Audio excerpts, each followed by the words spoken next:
So thank you and welcome to the first YOUNGO press conference at COP29. The stakes are high, and as YOUNGO, that's the official children and youth constituency to the United Nations Framework Convention on Climate Change. We will be present during the 2 weeks here at COP29 in Baku and advocate for immediate action to achieve climate justice and also to ensure that the voices and concerns of children and youth are heard worldwide. Following the delay of the agenda adoption yesterday of over 9 hours, we hope this does not set the tone for a COP that delivers more delays. As we approach the next 2 weeks, it's vital that policymakers act with the urgency that the climate crisis requires. The Global Youth Statement represents this collective voice of children and youth in the United Nations climate change process. This year's document speaks directly to the negotiation rooms at COP29, aligning with the recently published provisional agendas. Based on the latest science, consultations, and the urge for a future for all, children and youth from over 150 countries gathered concrete demands to the agenda items of COP29. From the local stage of more than 80 local to the regional and global level conferences of youth, more than 2,200 children and youth have volunteered more than 76,000 hours to create this statement. We thereby push for our demands to be delivered on the road to COP, encouraging policies to be more ambitious and urgently address the climate crisis. You can find the full version of the Global Youth Statement online. We urge parties as well as all stakeholders to act upon those demands. It was very unfortunate that civil society, including YOUNGO, was not allowed to take the floor in the opening plenary. This shows deep cuts into the democratic and open structure of the processes. Moving on, we're going to talk about our working group's key demands for this COP. Starting off, it is the Finance and Market Working Group. The NCQG is not the moment to use the debate around contributor base as a reason to jeopardize the Paris Agreement agreed structure. This is emphatically about historical responsibility. Developed countries cannot deflect their responsibilities. In the NCQG First Contact Group, we heard many developed countries stating that the current co-chaired prepared text had many misstate rights. A rights-based approach to the NCQG is fundamental, and particularly the rights to children and youth and our rights to a healthy and livable planet is not up for debate. In this COP, we're calling for 3 key things. First, all parties must respect and promote their respective obligation on human rights, specifically to the rights of indigenous people, local communities, women and diverse gender groups, people with disabilities, migrants, refugees, workers, children and youth, as well as ensuring finance for climate actions is responsive to these groups. Second, we need to ensure direct access of efficient and transparent climate finance for that meets the needs and priorities of indigenous people, local communities, women and diverse gender groups, people with disabilities, migrants, refugees, workers, children and youth, at minimum of 25%. And last but not least, loss and damage cannot be lost in the NCQG text. Regarding Article 6, we at YOUNGO remain concerned that a rushed decision during the opening plenary are becoming a recurrent pattern, which also jeopardize the integrity of the party-driven consensus-based system.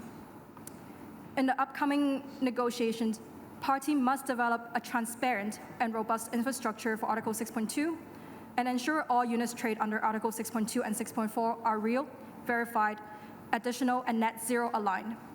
Otherwise, it risks becoming merely an offset tool that endangers the 1.5-degree goal. Passing on to the Just Transition Working Group.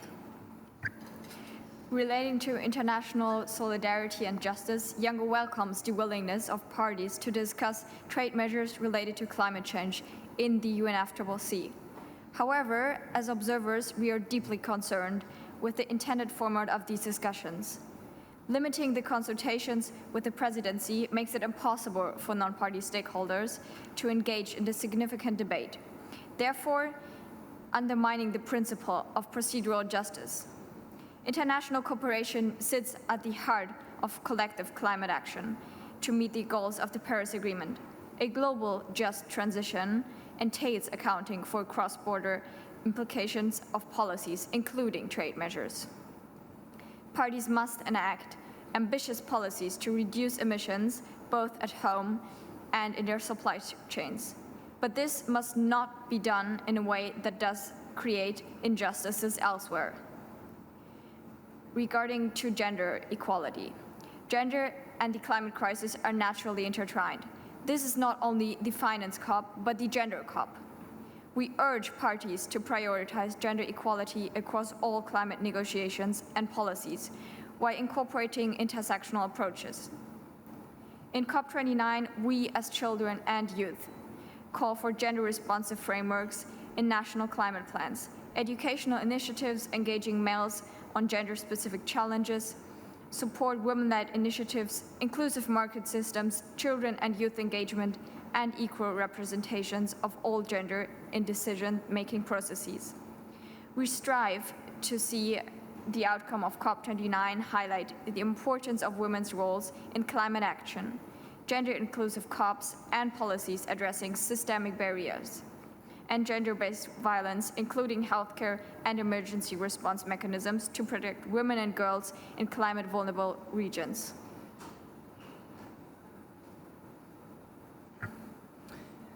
For food and agriculture, we call for rapid and real fossil fuel phase out. As such, parties should avoid supporting solutions like biofuels and high-input systems that hinder progress in climate action and food security. In short, parties should not support solutions that slow fossil fuel phase out and should not delay emission reduction in agriculture. Instead, parties should integrate a food system approach into all climate actions like the Sharm el-Sheikh Joint Work, GGA, and NDC, as well as integrate resilient and equitable food system into national climate plans such as NDCs and NAP. To spin this point further, parties should prioritize food system agriculture, food sovereignty and security at COP29 and feature UNFCCC COP with sustainable event logistics, such as plant-based catering. At this year's COP, we lack sustainable options, such as plant-based meal options, which are also affordable for children and youth. Action of climate empowerment. Regarding SPI, Agenda Item 18, matters regarding ACE, we expect to see this finance COP deliver progress toward solving the chronic gap in finance for ACE implementation. For the end, Youth-Led Climate Forum. The Youth-Led Climate Forum is a platform dedicated to amplifying youth voices in the climate policy arena, supported by the COP29 presidency and the YOUNGO. Youth-Led Climate Forum foster direct dialogue between young climate advocates and policy makers, ensuring that children and youth perspectives shape climate strategies. Across the forum's sessions will spotlight key themes critical to children and youth, including intergenerational equity in climate finance, health and educational equity, sustainable agriculture, food security, equity, water resource management, climate mobility and loss and damage. The Youth-Led Climate Forum kicked off on November 13, with thematic dialogues from November 16, each led by children and youth and prominent negotiators. The forum will culminate in a hurdle line event on November 18. Prominent negotiators, the forum, several sessions is night, presenting the 2024 Global Youth Statement to high-level dignitaries, making a unified children and youth voice in urgent climate action. We are advocating for climate justice, YOUNGO on the ground. Children and youth voices are anything but silent at COP29, and we're bringing energy and clarity to every moment. Our day kicks off with spoke sessions where we map out negotiation progress and identify critical tracks to follow. With a clear focus, we hold bilaterals with parties, ensuring that our climate justice positions are heard directly. Our interventions are powerful statements delivered right to the parties, and our actions, from organized protest to policy debriefs, capture the urgency of this moment. We're committed to holding leaders accountable and pushing for real progress, taking every opportunity to amplify youth perspectives on the ground. For our Children and Youth Pavilion, we have the Children and Youth Pavilion for the third year running. The Children and Youth Pavilion is in the blue zone, and it provides a forum to deliberate on the global climate ambitions and action plans to showcase the competency and drive of young people, and facilitates high-level dialogues, meetings, and workshops with policymakers and world leaders. Throughout COP29, the Children and Youth Pavilion will hold in-person and virtual events, meetings, discussions, workshops, and high-level dialogues, and a dedicated media room for interviews and podcasts, as well as a space for ideation, networking, art, music, spoken word, and more. It is clear that COPs are being used as a vehicle for propagation of fossil fuel exploitation, undermining the core essence of what this process is seeking to achieve. It is absolutely unacceptable that the interests of the fossil fuel lobby continue to be prioritized, and that even discussing phasing out fossil fuels continues to be the elephant in the room.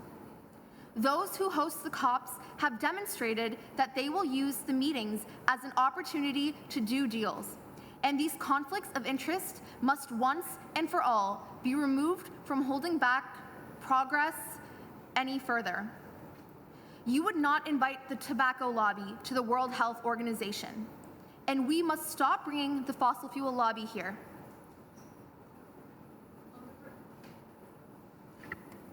On the presidency's Youth Climate Champion, despite the rushed and forced process that led to the creation of the PYCC in Decision 16 CP28, YOUNGO approached the PYCC with good faith and tried its best throughout this year to engage with them.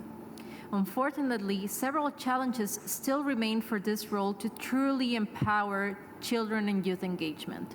We are deeply concerned by the lack of communication, transparency, and real engagement with YOUNGO and its member NGOs when it comes to key decision-making processes. This is leading to duplication of efforts, competition for limited human and financial resources, and confusion regarding the role of the PYCC vis-a-vis YOUNGO. Thank you very much. Those were our statements. We are happy to give them out as well in written to media and also to party members, observers present. We have a couple of minutes left. If you like to ask any questions, please feel free to raise your hand, and I think we have a mic over there as well. Here in the back, please.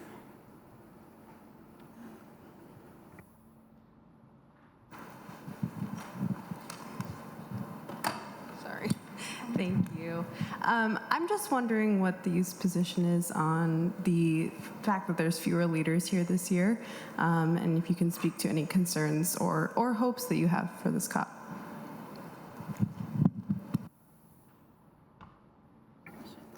So yeah, for the first part, I think fewer world leaders. Also, with the elections and certain states having internal, let's say, troubles in their coalitions, I think that was kind of expected. But it's also very sad to see, because it's the major COP. That's the climate conference.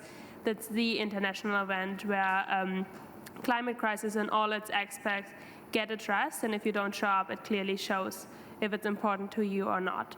I think that's something that we all can agree on. To the hopes, I think we all have, or like as YOUNGO generally personally have hopes that this COP really delivers. It's really actionable items, that it doesn't stay with pledges and empty words, but that we see real outcomes, which then help us to limit global temperature rise to 1.5 degrees, to also enable a just transition and a fair and just future for everybody. And we do not leave anyone behind. So I think personally for me, the agenda negotiations and those things are quite important, that we include this in all aspects, also for example in finance, and that we do not also forget children and youth in the process.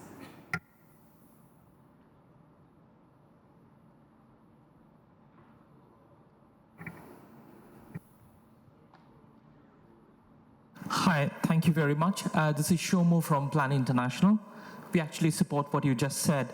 My question is that in your second demand, you said direct climate finance to the most vulnerable groups, including young people, should be at least 25%.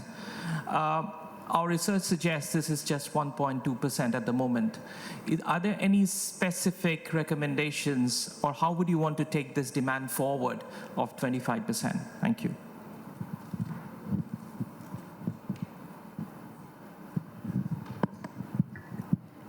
Our position on that is still under development, and hopefully in the coming COP's press conference, we will be updating on that.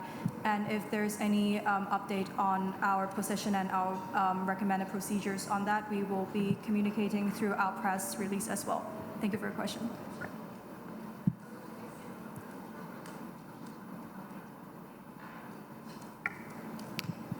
I don't see any further hands at this point, or do I?